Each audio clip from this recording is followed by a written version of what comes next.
Eu sou Laís Castro e quero te dar as boas-vindas ao Pod Crente, o podcast onde nós vamos trazer para a mesa assuntos que ainda são polêmicos dentro das igrejas. E claro, eu não poderia fazer isso sozinha, então, como vocês já sabem, eles estão aqui comigo.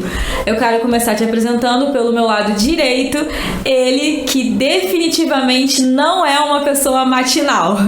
Tá reclamando desde que nós chegamos aqui às 8 da manhã. Que?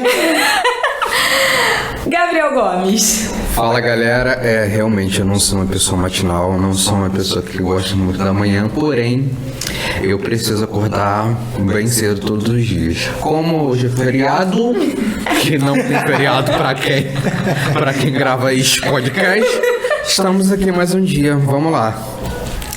E aqui do meu lado esquerdo, ele, eu tenho que admitir, é um dos caras mais pontuais que eu já conheci na minha vida. Deixa eu só fazer Paulo uma Otávio pausa Rodrigues, aqui. não é seu lugar de fala. Você já percebeu que toda vez que ela vai falar de você, ela faz uma pausa. Ela não Ela tá pensando, ela tá pensando. Ela não sabe o que falar. Para de jogar intriga na amizade Só que eu alheia. gostaria de deixar claro isso. Já percebam que é o segundo episódio que isso Não, acontece. segundo não, quarto. Vou fazer o jogo da discórdia aqui. Quarto. Mas fala aí, rapaz, fala aí, meus amigos. Quero deixar aqui bem claro que eu não sou pontual. A Laís que é atrasada. Não. Né, Gabriel? Quando você manda mensagem desmarcando o horário, eu não sou atrasada. É atrasada, Eu sim. tive um contratempo e eu avisei. Que ela tem tido 4 episódios. Não, 4 episódios não, senhor. Vocês que não acordaram. Sabe o que é isso, meus amigos? Prioridades. Ué, mas é óbvio. Uma parada meio... Eu esqueci. Como é que é o nome daquela mulher que canta prioridade? Eu esqueci. Nem sei se existe uma Se alguém música assim. Sabia que esse homem fazia? Se tiver alguém aí que é muito pentecostal, comenta o nome dela que você vai saber quem é. Né, já disse. Nossa, é Não é gospel aquela- ainda? Não fazia ideia. Não nessa. Que isso, menino? Eu só sei essa levada. Gente, eu não faço Vamos ideia. lá, de vamos música lá. Seja essa. Mas vamos lá pro tema de hoje. Estou ansiosa. E vocês? Oh, entendi. Saquei. Pode, crente, andar ansioso? Estou Dissertem. ansioso por esse tema. Gabriel. Esse é o episódio do É Gabriel. o lugar de fala do Gabriel. Gabriel. Hoje será um monólogo. Olha. Não é tanto meu lugar de fala. Aliás, eu quero mandar um salve aí pra galera do CRP, se estiver me ouvindo. Eu não vou perder o meu. Tá tudo bem. Será? Tá? No final do programa a gente volta a falar sobre isso. Mas então, eu acho que pode e tem, né? Porque se a gente for parar pra pensar, é inerente ao ser humano. E nós somos, obviamente, não somos aliens, não somos de outro mundo, somos somos de outro estrangeiros, mundo. somos estrangeiros aqui. tá. Porém, o céu é o nosso lar, mas não somos. Aliás, enfim. Não, aliás não. Joguei Aliás, pra não, fora. Não, olha aí, Como ó. você mesmo fala, golfou, vomita.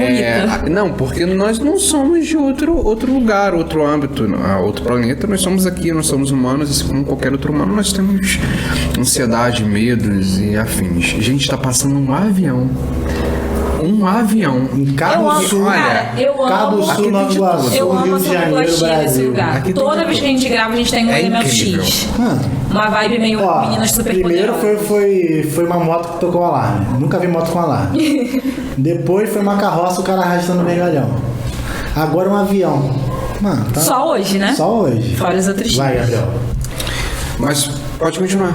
Eu falei justamente disso, porque nós somos humanos e nós vamos ter ansiedade, mas a gente vai falar disso ao longo do episódio. Cara, a ansiedade hoje em dia é um tema muito tratado nas igrejas, mas o que foi muito também escondido pelas igrejas no passado, né? O que...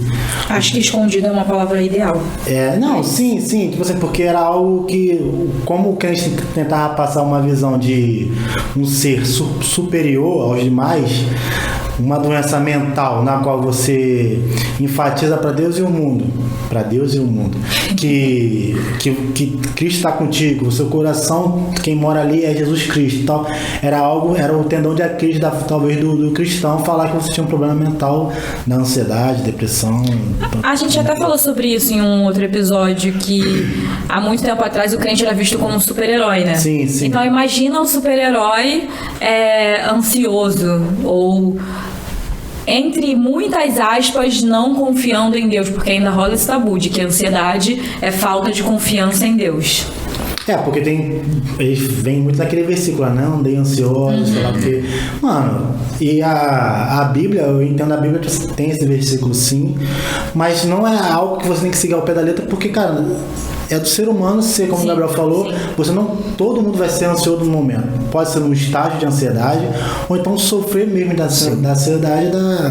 Pode ser considerado uma doença, a ansiedade? Existem dois tipos de ansiedade. A ansiedade é algo natural do ser humano. Ela foi demonizada, na verdade, não só pela igreja, como pelo mundo em si, principalmente recentemente, assim. Por quê? Nós temos dois tipos de ansiedade. A gente tem ansiedade que é inerente nossa, o ser humano, nós todos temos, que na verdade ela funciona até como um mecanismo de defesa. Pode funcionar. A ansiedade, ela tem alguns princípios que são bons, ela pode ser positiva, o problema é quando ela passa do ponto, e aí se torna patológica. Sim. E aí ela passa a ser um transtorno de ansiedade. Mas isso vem depois de muito tempo de consulta com profissionais da saúde, psicólogos, psiquiatra, o acompanhamento terapêutico, e aí você vai ver que de fato se começa a te dar alguns sintomas, falta de ar, coração acelerado, alguns sentem dores musculares, entre outras coisas. Você vai percebendo que aí de fato existe um problema. Mas fora isso, a ansiedade pode ser algo positivo. A ansiedade, você pode estar ansioso para ir num show, você pode estar ansioso para participar de alguma coisa. E ela pode te livrar, não sei se eu deveria usar essa palavra, eu acredito que seja outra, mas te livrar de algo ruim. De alguma situação. Te deixar atento, Te deixar atento. Cara, tem até uma história comigo que eu tava pensando em trazer até pra esse tema e o Gabriel tocou. Cara, aconteceu uma parada comigo que foi eu fazer um curso, eu tinha lá pros 23, 24 anos, e tava fazendo um curso, tipo assim, eu tava a fim de investir no meu ministério. Comprar uma guitarra que pra mim é muito cara. Falei, invisto ou não invisto? Parcela em 2 vidas ou em 3 vidas? Eu tava nessa dúvida.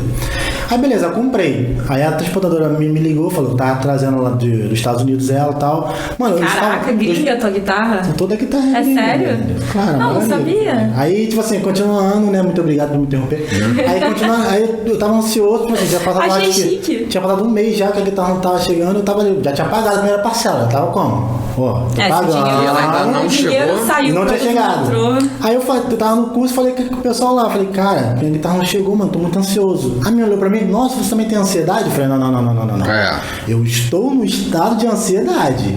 Eu quero aquilo, eu não sou ansioso. Eu quero aquilo ali, é meu produto. Muito obrigado, pastor, por estar concordando comigo. Sempre. Entendeu? Então, eu, tipo assim, também, como vocês banalizaram e demonizaram muito o termo ansiedade e tal. Sim. As pessoas não entendem que até criança tem ansiedade. A minha mãe tem uma célula de criança, né? E sempre quando vai pedir oração, a gente sabe que tem lá a cadeira do milagre e tal, e as crianças pedem coisas que...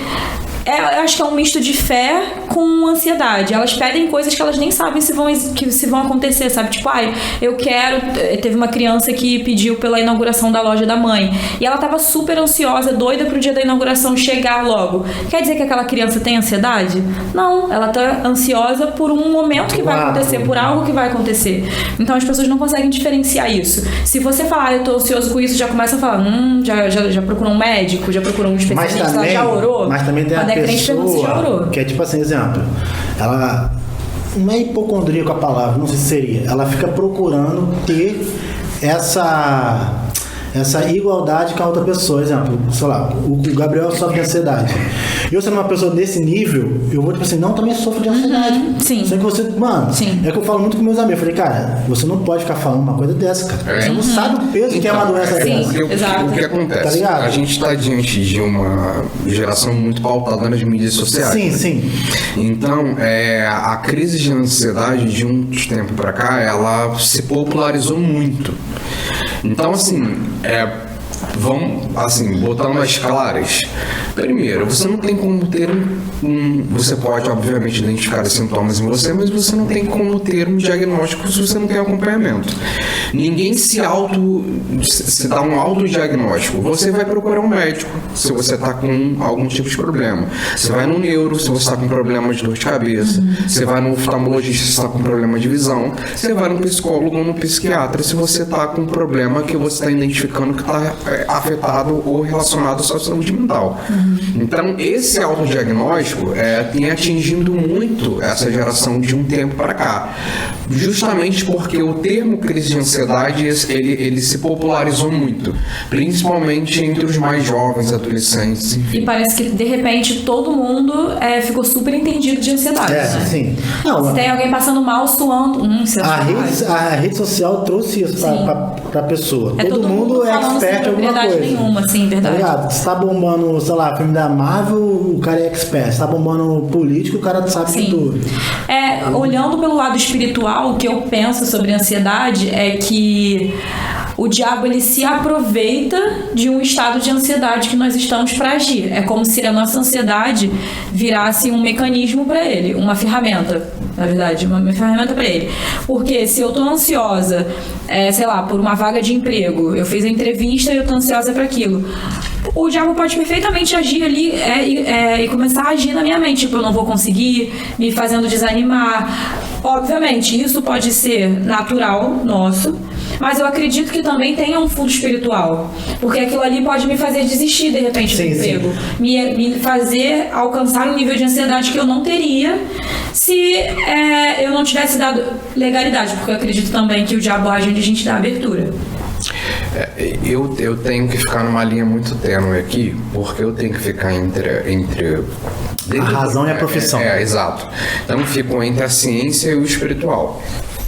Dentro da ciência, a gente tem gatilhos que vão te ativando e vão causando mais aquele estado que você está. Você já está em um estado, sei lá, vamos supor que você está em um estado que você está ansioso porque você está desempregado.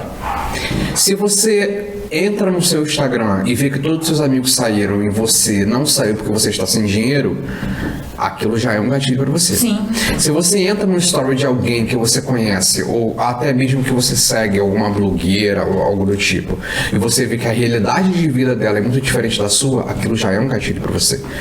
Então existem muitos gatilhos que podem causar ansiedade em você dentro do estado que você já está, dentro daquilo que já te ativa.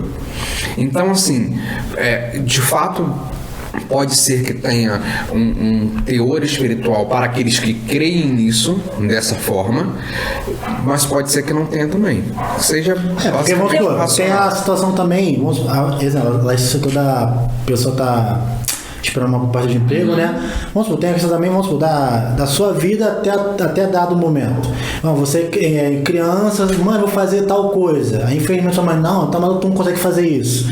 Olha o que eu fiz, tal merda, tal vagabundo, sei lá o que, algo do tipo. Cara, isso também eu acredito também que influencia muito no gatilho, não sei se é o gatilho, a palavra é gatilho, mas inflamar o estado da ansiedade. Eu tenho uma pergunta. A crise de ansiedade é a ansiedade em si ou é um momento como a palavra de crise? Porque vamos supor, eu tive bronquite. Cara, eu depois de muito tempo, eu fiquei adulto, o médico falou, pô, você não tem mais bronquite, você agora pode ter crise de bronquite. Será que se equipara? Sim. Então tem um estágio mais grave que a crise de ansiedade. Eu vou dar um meu exemplo. Eu acho que a crise é o ponto alto da ansiedade. Eu tenho, por na bronquite já é o contrário, na minha doença. Eu tenho, por exemplo, gastrite nervosa. O que acontece? Irritadinha, Quando a minha... Nossa, jura? Quando a minha não sabia. Ela ataca, de fato, eu tenho um momento que eu começo a sentir muita dor, até ficar curvado. Que afeta, né? Que afeta, entendeu? Só que isso agora não acontece mais, depois de um tratamento tanto com gastro quanto... Porque eu fui descobrir isso no gastro. Não foi nem com um terapeuta. Ele foi perguntando da minha rotina, como era, isso eu tava passando. Mas tu gastou quanto, papai? Ai, não é. Faz parte, gente. E aí, olha, foi uma grana. Não vou negar. Plano de saúde não tá barato no Brasil. Olha a crítica aí. E aí aconteceu, entendeu? Então, eu já tive gastrite nervosa também. Eu tive uma única crise toda a minha vida. Minto. Na verdade, eu tive gastrite devido ao pecado da gula. Porque, enfim, eu ganhei um sorteio de uma pizza de 50 centímetros, eu comi a pizza sozinha, passei mal. Ok. Mas a partir daí, é porque a gente tá usando muito a palavra gatilho, né? Então eu vou usar. Essa crise foi um gatilho pra eu ter pequenas crises sempre que eu tô muito ansiosa. Então, tipo, até aquele momento eu não tinha gastrite nervosa, eu não tinha gastrite, na verdade. Tive esse episódio e a partir daí, toda vez que eu tô me sentindo muito ansiosa, que eu tô, sei lá, esperando muito por algo, eu sinto um incômodo bizarro no estômago. Isso acontece? Você sabe me dizer se isso poderia acontece? ser também, você não acha que também poderia ser? Não tô falando que é ou que não, que é ou que não é. Mas não poderia ser também ter tipo um efeito reverso placebo? Tá ligado? Porque, tipo assim, aconteceu tal coisa e nesse exato momento que aconteceu essa tal coisa, me ocorreu outra coisa. Então, mas o efeito X. placebo, até onde eu sei, ele acontece porque você acredita naquilo. Então, mas o efeito é reverso. Aí vamos supor, aconteceu essa parada contigo, você comeu a pizza e não... Ali, sei lá o que, ocorreu de você ter a mesma situação junto com o problema da pizza. Aí você falou, poxa, eu não vou falar, se eu tô nessa situação, atualmente te remete ao que você passou com a pizza. Então, tipo assim, o teu corpo já começa, tipo assim, ter autodefesa. Não sei se posso falar isso. Mas tá ligado? É que nem, mano, eu sou pobre e não como ovo. Porque quando eu era pequeno eu passei mal com ovo. O ovo tem culpa? O ovo não tem culpa. Mas, tipo assim, cara, eu não consigo comer ovo instalado. Mano, é o padrão do pobre comer ovo instalado. Eu não consigo comer. Essas questões, elas são... muito pertinente, assim. A gente vai ficar rodando. Eu acho que a ansiedade é um buraco sem fim. Você nunca vai descobrir a origem dela. Exato. Porque para cada um vai ser diferente, vai ser de uma forma. O que a gente está tratando é como a igreja interpreta isso. Como a muito igreja... bom voltar pro tema. Porque eu tava vendo que a gente tava vendo para um rolê muito bem-estar. Tava virando pergunta ao princípio. E aí, como a igreja, ao longo dos anos, veio tratando isso. Atenção, câmera. Prepara que... Corte. Agora acabei de lembrar que tem um corte, hein? Olha só. Deixa eu falar. Eu tava estudando e eu me lembrei que... Em um momento que eu estava em uma reunião com os amigos, eu trouxe isso. Porque eu tinha acabado de ler e aquilo tinha mexido muito comigo. Em 2018, de dezembro de 2018, eu posso estar enganado, gente, depois a gente confirma. De dezembro de 2018 a mais ou menos fevereiro de 2019, foi entre o final de 2018 e o início de 2019. Teve um tempo que 14 pastores se suicidaram no Brasil. Isso de fato aconteceu e isso chamou a atenção de uma mulher que é psicóloga e ela fez um post sobre isso e isso acabou tomando uma repercussão. E aconteceu também nos Estados Unidos, eu estava até revendo a matéria aqui agora e foi bem pesado, por quê? Eu estava vendo a matéria com a mulher e ela era esposa de um pastor e ela falou o seguinte: eu era esposa de um pastor e agora eu sou viúva de um pastor por conta do suicídio. Porque ele sempre soube do ministério dele, ele sempre soube que o pai dele e a família dele era uma família ministerial, então ele já tinha sido puxado para isso e ele gostava também. Só que a gente precisa tratar essas questões relacionadas ao ministério pastoral, que não é um ministério que cabe a mim com propriedade dizer, mas eu tenho 26 anos de evangelho. Então eu já passei por alguns ministérios e já acompanhei de perto, porque como eu sempre fui muito ativo em igreja, eu sempre vi de perto. E a gente vê, eu já ouvi, gente, pessoas dizerem até um ponto pra gente que ministério não tira férias, Sim. que pastor não tira férias. E você vê pastores que acabam entrando em um tempo que eles não conseguem sair, em um ciclo vicioso que eles não conseguem sair, em que tudo eles têm que ajudar alguém, em que tudo eles têm que auxiliar alguém, que a igreja entende que aquilo dali é o papel do pastor e ninguém mais pode fazer, aquilo dali é um papel que cabe ao pastor, às vezes fazer um papel que às vezes não é nem dele de fazer. O pastor às vezes não é um psicólogo, o pastor às vezes não é um terapeuta, ele vai entrar sim com um aconselhamento pastoral, que é muito diferente do que é um psicólogo, um terapeuta, e aí você vai jogando em cima daquele ser do pastor, da figura do pastor, problemas que são seus e que deveriam ser tratados como profissionais. Por quê? Porque a gente começa a ter o pastor como esse lugar de um psicólogo ou de um terapeuta que vai resolver questões relacionadas à minha família, ao meu casamento, aos meus filhos. Eu tava vendo até o corte de podcast de uma menina, ela falando que ela era pastora e que ela recebia ligação às vezes 3 horas da manhã de membro da igreja. E isso eu sei que acontece, é real. Sim, sim. E aí, esses pastores, eles entram nesse caminho e que não podem sair. Que não podem... Existe um dogma muito grande sobre os pastores de que eles não podem ser frágeis. Pastor não pode se mostrar frágil. Pastor tem que ser um super-homem. Mas dentro do pastor, dentro da figura do pastor, isso acaba sendo às vezes mais forte, elevado demais. Não, e aí você vê esses problemas. Eu vi um sermão que o pastor falou assim: você só vai se tornar um líder, um verdadeiro líder, quando você passar para os seus liderados que você é vulnerável tanto quanto eles. Isso que eu ia Só que o sistema, infelizmente, né, não posso falar que é algo, tipo assim, de uma certa igreja ou não. O sistema religioso te imprime que se você é um líder, você tem que ser o Superman. Você tem que estar ali, você tem que acudir, tipo assim, mano, sendo que às vezes a pessoa tá tão quebrada quanto o seu liderado. Sim. Ela tá só cumprindo um papel que lhe foi dado. Eu vejo, rapidinho, antes de você falar, exemplo, é difícil você ver hoje em dia, cara, alguém que eu quero ser pastor.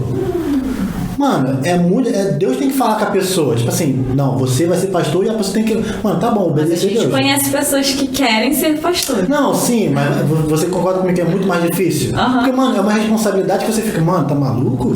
Não vale a pena. Cara, eu acho que isso também quando eu penso em liderança, eu acho que um bom líder, ele gera novos líderes. A gente já falou sobre isso algumas vezes. Então, a gente tira o exemplo na nossa própria igreja. Quando o nosso pastor tá de férias, ninguém percebe. A gente sabe porque a gente acompanha nas redes sociais. Sim. Porque tem gente que faz esse papel e executa bem. Para fazer bem esse papel. Então eu acho que sim, é um problema da igreja como um todo, que olha o pastor com essa figura de pessoa principal, líder, super-homem, mas eu acho que também vem do lado de lá. Vem do pastor que se coloca nesse lugar também, de que não é centralizador, não abre mão do poder, não abre mão da figura dele estar ali na igreja acudindo todo mundo. Você vê até... Você se sobrecarrega. Sim, nós somos do mesmo ministério e eu me lembro quando o pastor chegou de férias, ele falou uma coisa que todo mundo ficou assim, que ele falou, cara, eu tô muito feliz porque eu não recebi nenhuma ligação durante o ministério. Eu lembro. Ninguém me ligou, ninguém falou comigo, ninguém me procurou. E a gente se assustou com isso. Só que a gente não deveria se assustar, porque isso era para ser normal.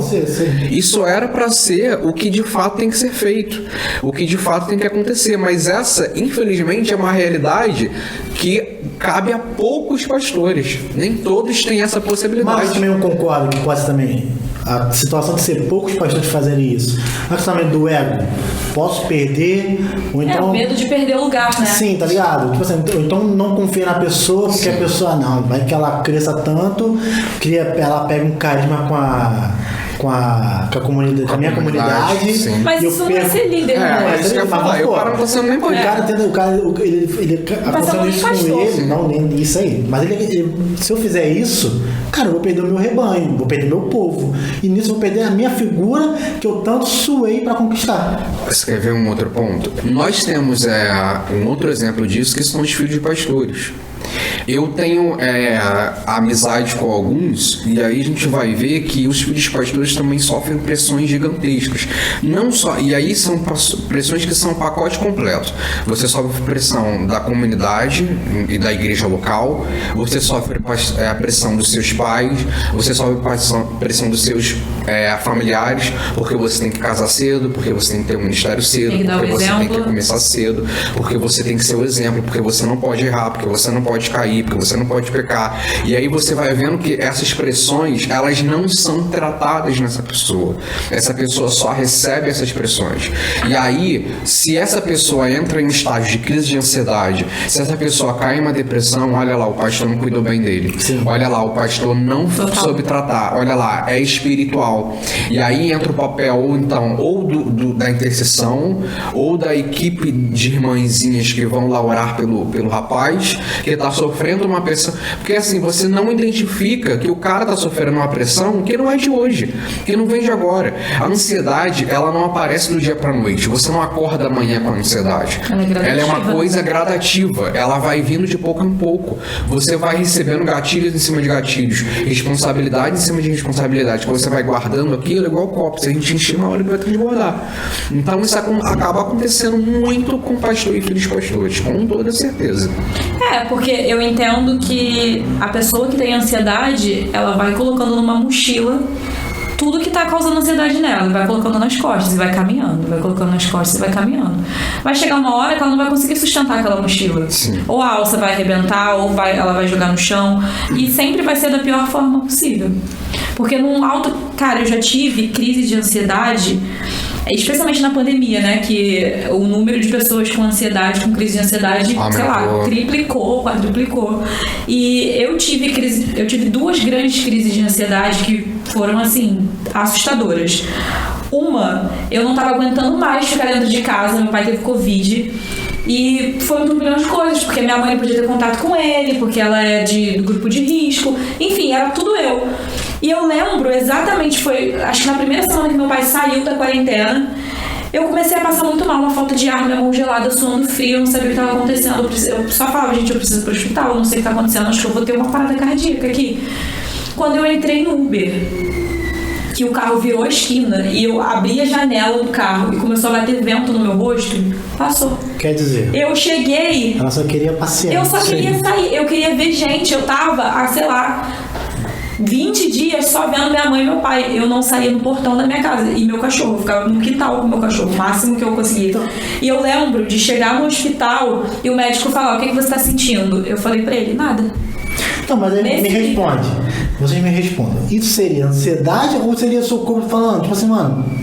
Então, mas isso é uma crise de ansiedade. Eu já não vejo eu não vejo essa situação, eu já passei por uma situação dessa. Não nesse nível, mas já vivi. Mas eu não vejo como uma situação de ansiedade, eu vejo como o seu corpo te alertando. É tipo quando você tem febre. Pô, você toma remédio para acabar com a sua febre, sendo que a febre é o que está acabando com o vírus dentro do seu corpo. Então, mas eu acho que a febre, ela é mais, não palpável, mas como eu posso dizer, mais física talvez do que a ansiedade, porque a ansiedade você não tem como limitar e falar ansiedade é isso, isso e isso. O Gabriel pode até me corrigir se eu estiver errada, porque a febre você consegue identificar melhor. A ansiedade ela vai aparecendo ali, falando oi, tudo bem, até que dá esse boom. É por isso. Não, mas antes de falar, Gabriel, mas não seria, tipo assim, tá colocando tudo no mesmo saco que a ansiedade. Eu acho que existe a ansiedade. Mas eu acho que e não é ao mesmo tempo. Porque na verdade a ansiedade ela é um pacote. A crise de ansiedade, melhor dizendo. Como a gente falou no início, a ansiedade ela vai. Como a gente falou no início, a ansiedade ela vai ter o seu efeito inicial, que é uma ansiedade normal, pela compra de alguma coisa, pelo dia do seu casamento, pela uma festa que você vai. Quando você passa desse nível, desse estágio e começa a afetar a sua saúde, principalmente física, já se encaixa dentro da crise de ansiedade, independente do sintoma que você venha ter, do que você venha sentir. A ansiedade, você sabe dizer se ela evolui para depressão ou se são doenças diferentes? Eu não tenho conhecimento muito grande sobre isso, então não tem como dizer. É porque... Mas eu tenho uma parada que, exemplo, a ansiedade é sei lá o que você está sofrendo pelo futuro, depressão você está sofrendo. A ansiedade não é uma parada dessa? Eu já vi uma parada dessa na internet. Ela é uma é um sofrimento antecipado. Isso, e a depressão é um sofrimento que já passou. Cara, falando nisso, que bizarro. Não necessariamente, Não? pode ser pelo futuro também. Ontem eu tava assistindo um vídeo do Douglas Gonçalves falando sobre ansiedade. E ele falou que a ansiedade é você se preocupar com algo que você ainda não tá vendo. Sim. E se você dividir a palavra preocupação, ela é uma pré-ocupação. Pra mim, isso abriu vários leques. E ele falou assim, a preocupação, você está se ocupando de algo que você não tem, de algo que você não necessariamente está vendo. Então, obviamente, ele não deu um diagnóstico, nem uma forma de você se livrar disso, sim. Mas ele estava dando um caminho no vídeo, falando sobre isso. Que quando você está muito ansioso com algo, por exemplo, no seu caso lá da guitarra, uma forma simples e também muito rasa, obviamente, de você não ficar tão ansioso com aquela situação é você preencher a sua mente com outras coisas. Não ficar... Eu lembro de um golpe que eu tomei na internet, que eu comprei uma coisa e não chegou nunca. Eu ficava sentada no portão esperando o carro do Sedex chegar. Não, quem nunca? Cara, não, o objeto saiu para entrega. Nossa! Sim, só que o meu nunca chegou. Passando por isso e aí os dias foram passando. Tinha dias que eu ficava assim, 4 horas sentada no portão. Aí o produto não chegou. No outro dia eu fui ficando menos, porque eu tava preenchendo meu tempo com outras coisas, até que eu simplesmente aceitei, cara, eu tomei um golpe, não vai chegar. Então, essa ansiedade bem básica que a gente tá falando aqui, eu tô ansioso com uma viagem, tô ansioso, sei lá, com os estudos, a gente pode conseguir, entre muitas aspas, contornar fazendo outro tipo de atividade. Por isso que a atividade física é tão recomendado para quem é ansioso, para quem... Não sei se para quem tá em depressão, mas ansiedade principalmente. Por exemplo, essa ansiedade que você está abordando é o estado de ansiedade, mas também tem a ansiedade, não sei se é doença ou não. Não? Porque tem essa ansiedade rasa, que é do ser humano. Eu estou ansioso por algo. Ela pode evoluir. Tem assim, a megazóide, ela pode evoluir. Tá ligado? Aí chegou me dar uma dor. Eu acho que ela pode evoluir para uma doença. Citando também esse conto que essa situação do Douglas Gonçalves que você falou, vamos tratar aqui por um lado, vamos ser cristão 100%. O cristão 100%, falando cristão 100%, que vive ali, mano, o cara é ele, Deus e ele. Ele consegue, seguindo os mandamentos de Deus na Bíblia ali, seguindo o Espírito Santo que está com o seu coração, sabe o que? Ele consegue inibir a ansiedade? Porque vamos supor que ele siga, mano, a Bíblia ali ao pé da letra. Mas me explica. Tô falando que estão 100%. O que seria um inibir? Tipo assim, não ter. Porque a Bíblia fala, exemplo, não se preocupe com o dia de amanhã, sei lá o que, não andem ansiosos, descansa nos braços do Pai, sei lá o que, essas paradas. Vamos só tratar na ansiedade. Um cristão 100% sadio, 100%, é impossível, eu vejo, o ser humano ser 100% sadio. Mas se ele conseguisse atingir esse nível, blaster, ele conseguiria não ter esse problema da ansiedade do ser humano. Mas aí você está falando da ansiedade... Da ansiedade megazóide. Da ansiedade como patologia. Ok. Eu acho que isso não cabe só ao cristão. Isso cabe a qualquer um. Por quê? Porque naquilo que eu sou afetado, você não vai ser. Naquilo que você é, não você. Por exemplo, a ansiedade é um problema para você? Não. Então, você é cristão. Sim. Mas você poderia não ser. Não ser, sim. E também não ter problemas relacionados à ansiedade, entendeu? Então, eu acho que ela está muito mais associada à sua personalidade do que ao fato de você ser cristão ou não. Porque eu penso assim, eu tenho amigos conhecidos e tal, que a pessoa não mente. Mano, ela não é da personalidade dela mentir. Mas eu fico, beleza, mas na outra situação ela já é, tipo assim, não vou falar fraca, mas ela acontece com ela. Eu fico, pô, será que a pessoa conseguiria ter, aí, agora você explicou, a personalidade da pessoa que é nesse nível. Eu falei, agora eu entendi. Então, mas eu não sei se você quis dizer isso, mas o que você falou sobre a pessoa ser cristão nível hard e tal. A Bíblia diz que não devemos andar ansiosos. Sim. Enfim, se eu tenho um problema, eu confio 100% em Deus e descanso. Era isso? Era isso que você tá querendo dizer? Não. E tipo, não vou ficar ansiosa com isso, não vou passar mal com isso, não vou me preocupar com isso, porque eu sei que Deus já resolveu o meu problema. Não era isso. Não era sobre isso, tá? Porque eu tinha entendido isso. Porque, vamos supor, exemplo. Porque eu acho também que tem coisas que a gente não vai conseguir negar a nossa natureza. Entendeu? Como a gente tá falando que a ansiedade é normal do ser humano. Olha, exemplo, isso não tem a ver com a minha o Gabriel, meu ministério é música, e o do Gabriel ele vai ao público lá fazer a intercessão dele. Cara, Gabriel, você fica nervoso antes da intercessão? Sim. Não comparando ou comparando, cara, eu não fico nervoso. Meus amigos que tocam comigo, pô, eu tô muito nervoso. Personalidade. Então, eu falei, cara, eu não fico nervoso. Eu não me sinto desconfortável em estar naquele lugar. Eu me sinto desconfortável falando em público. Mano, isso pra mim é um crime. Mas eu exercendo o que eu sei fazer ali, mano, nada. Zero. É o que o Gabriel falou sobre personalidade, porque não tem a ver com o altar. Tem a ver com o que você vai fazer. Você tá no altar, porém você tá fazendo algo que te deixa... É o seu lugar de conforto. Saquei. Eu tenho zero problema em pegar no microfone. Como a gente já conversou sobre isso. Eu não tenho problema em falar em público, não me deixa nem um pouco desconfortável. Eu fico bem. Mas, por exemplo, se você me mandar orar em público, eu vou orar, mas eu não vou ficar confortável com a situação. Eu porque acho seria que algo... estaria saindo da sua zona da minha zona de conforto. Sim. Exato. Cara, que nem eu tô aqui nesse podcast, cara.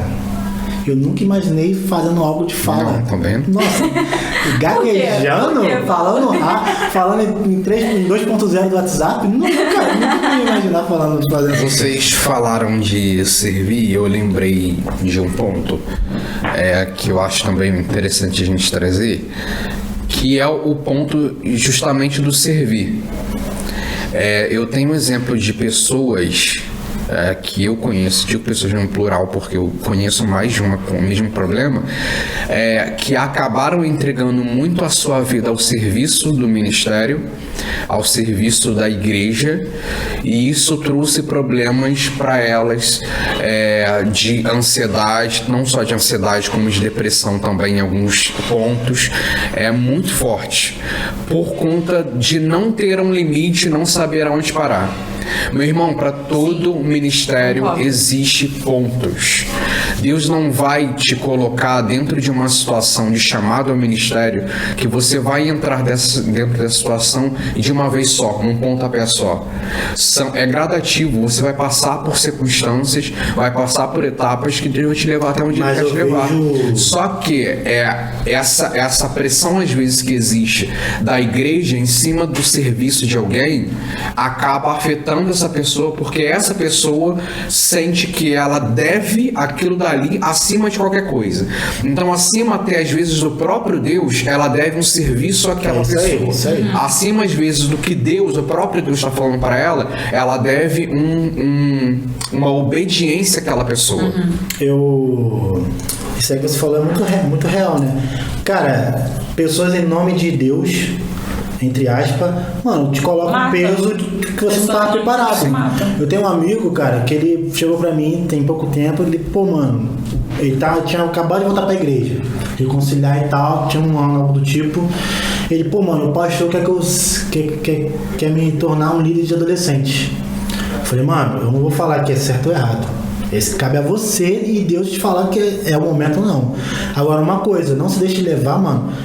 Deus me mandou te falar que não. Mano, é você e Deus. Sim. Deus tem que te confirmar isso na palavra, ou então ali, ó, tete a tete. Porque é do seu... Vamos supor, aqui a gente falou da igreja sadia, o pastor, ele quer transformar líderes. Então num momento ali de exaltação, algo do tipo, mano, vem, você vem trabalhar, sendo que a pessoa não está preparada para aquilo. Ou então ela pegou um carro, pegou um ministério, aí tá faltando uma pessoa naquele outro ministério, ela pegou também, aí acaba pegando outro, quando vai ver, mano, ela tá totalmente sobrecarregada. Eu vejo isso muito dentro de ministério de missão, dentro de ministérios de equipes, dentro de ministérios de liderança principalmente, até ministérios pastorais. As pessoas, elas acabam colocando a sua saúde mental acima da sua vida cristã, sendo que vida cristã e saúde mental tudo anda junto, porque a Bíblia vai dizer que o nosso corpo é templo do Espírito e nós precisamos cuidar desse templo. O templo do Espírito não está só associado a você fazer tatuagem ou não. O templo do Espírito está associado a você fazer tudo na sua vida, cuidar de todas as áreas, seja saúde mental, saúde física, do seu corpo.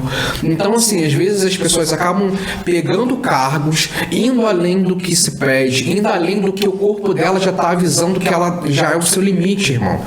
Pausa um pouco, para um pouco. O Espírito fala através do nosso corpo também, gente. E aí você passa desse ponto, compromete a sua saúde mental em favor de um ministério que às vezes nem Deus está mais. E nem Deus está mais vendo dessa forma. Porque você já está se afetando em umas áreas da sua vida que vai te complicar muito, muito. É muito importante a gente conseguir entender que antes de sermos cristãos, antes de sermos líderes, antes de termos cargos, nós somos seres humanos. Quando a gente traz para o lado espiritual, o que eu penso, tá? Uma opinião totalmente minha, é que a Bíblia diz, o diabo veio para matar, roubar e destruir. Então, qualquer oportunidade de nos destruir, ele vai usar. Por exemplo, cargos. Ele vai usar a religiosidade para colocar esse peso em cima de mim. Sim, sim. Como? Não necessariamente diretamente a mim. Ele pode usar o Gabriel e falar: pô, mas você tem que fazer com excelência porque é para Deus. Pô, você não vai servir amanhã? Amanhã você tem que estar aqui, eu preciso de você. É para Deus. Pensa no que você vai receber de Deus. Sabe? É uma religiosidade que tá além da minha capacidade como ser humano cumprir aquilo. Às vezes eu tô exausta, às vezes eu passei, sei lá, 12 horas na igreja, 15 horas na igreja, eu não consigo estar ali no outro dia, obviamente por questões físicas, sabe? Você fica cansado, você fica exausto e ainda assim tem alguém cobrando de você, exigindo que você esteja ali. Isso pode me trazer um desânimo, desistir do ministério, desistir do meu cargo, ou pode me forçar a estar ali, eu fazer de qualquer jeito e receber críticas que vão me ferir. Então, pra mim, como você falou, é uma linha tênue, mas eu não deixo de acreditar. Eu sei que a ansiedade é algo físico, eu sei que a ansiedade é algo do ser humano, mas eu não deixo de acreditar que é uma ferramenta do diabo agir pra nos destruir. Sim. Cara, tipo assim, caminhando para o final, né? Eu entendo que só se tratando de igreja, dessa situação que a Laís trouxe, que o Gabriel trouxe, além o sistema, a religiosidade não vamos conseguir mudar, infelizmente. Mas o que eu posso falar é, cara, entenda o seu limite. Entendeu? Tipo assim, isso é um exercício pessoal, né? Tem um filme, Sim Senhor, do Jim Carrey. Cara, eu vejo muito isso na vida da igreja. Mano, não é só dizer sim, sim, sim, sim. Cara, tem que o não também. Deus também disse muito não. Cara, faz parte da vida cristã você falar não é meu tempo, calma, deixa eu descansar. Entendeu? Então é o que eu tenho aqui. Ainda tem aquilo de o seu tempo não é o tempo de Deus. Tem sempre alguém falando, não, mas Deus tá te chamando. Calma, cara. Relaxa. Não é você que vai me dizer isso. Sinto o flow, pô. Pra mim, um dos pontos principais é você identificar os seus sinais. Identifique os seus sinais. Em que momento já não tá dando pra você? Em que momento tá afetando a saúde mental? Quanto tempo de sono você tá perdendo? Quanto tempo você não passa com a sua família? A gente tem que entender que nos ministérios que Deus mais prioriza é a família. Há quanto tempo seu primeiro você ministério é a Meu irmão, família. você às vezes está passando 24 horas dentro da igreja e tem um ano que você não almoça no domingo com seus pais. Você às vezes está passando 30 horas servindo e tem, sei lá, 2 anos que você não senta com seu pai e com sua mãe para conversar, que você não dá uma atenção pro seu irmão, que você não sai com a sua família para dar um passeio. Então, assim, entenda que todas as áreas da nossa vida interessam a Deus. Deus não vai se interessar só pela área ministerial. Nesse ponto, eu vou muito, assim, eu sou muito cético, se é que eu posso usar essa palavra, em relação a quando acontece isso, a pessoa fala, foi o diabo que fez isso com a minha família. Eu falei, não, foi você mesmo. Foi não. Suas escolhas. Só que a gente já falou isso em episódios passados, que o ser humano sempre tenta terceirizar a culpa. Nunca é minha culpa. Sempre é a culpa de terceiro. Foi a igreja ou foi o demônio. Mas também, eles também têm suas partes de culpa, mas também tem a nossa também. Foi o que o Gabriel falou, foi o que a Laís falou, foi o que eu falei. É verdade? Aí não somos aqui a voz da verdade. Estamos apenas debatendo sobre o assunto, né? Mas... Uma pergunta para acabar. Vocês acham que é possível tratar um estado de ansiedade somente com aconselhamento espiritual? Não, gente, isso é uma heresia. Isso é praticamente, pelo amor de Deus, hein? Em nome de Jesus. Porque tem muita gente que fala, você tá se sentindo ansioso, vai conversar com o teu líder, vai conversar com o teu discipulador. Pelo amor de Deus. Gente, eu falo isso aqui, tem gente que pode me considerar um fariseu. Mas em nome de Jesus. Em nome de Jesus, pelo nome de Jesus, procurem terapia, procurem profissionais. Se você tá com, com um problema renal, se você tá com um problema de dor de cabeça, se você tá com algum problema no seu corpo físico, você vai procurar um especialista. Então, se você tá com um problema com a sua saúde mental, meu irmão, em nome de Jesus, seja lúcido, vai procurar uma ajuda de verdade. Ela sabe que tem problema renal? Sabe? Lá vem. Papai Noel. Finaliza isso, nome Então, de Jesus. gente, eu ia falar uma coisa, mas vamos finalizar. Gente, obrigada a quem chegou até aqui. Obrigada a você que está compartilhando, que está ouvindo todos os episódios. Muito obrigado, dando gente. feedback. Muito Isso valeu, é muito importante pra gente. Muito obrigado, até Vânia. semana que vem. Vânia está aqui com a gente mais um uma dia. vez. Muito obrigada. Até semana que vem, gente.